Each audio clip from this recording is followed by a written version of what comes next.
Hello, welcome to the EagleSix test video. Today we're going to be testing this Tokyo Marine Mark 46, obviously a beautiful gun. And this one, it's the first time we've ever done one that came in too hot actually, so that set some kind of a record for us. So we had to bring it back for the gentleman just because his particular country's FPS limits. So we've measured this one at 323 with hop set, so hopefully that's exactly what you're after if you're not moving with regards to FPS. And so inside was the RetroArms bushings, because obviously with the amount of rounds that go through these things, we always recommend sort of changing to the metal bushings.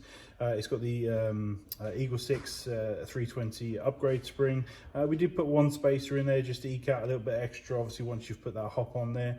And we've got obviously the custom nub and the Firefly AEG style hop rubber. We've also done Dean's connector at the end here, and I think we're going to be providing one battery, so which is a 2200 7.4. So yeah, so obviously we've rebuilt it, done all the work. This is just a testing, just to make sure that everything's obviously working and reliable, ready for sending out. So thank you.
So thank you very much, and we hope you enjoy it. Any problems, let us know. But yeah, obviously that is a beast of a gun, and we look forward to doing even more of these in the future. So thank you very much.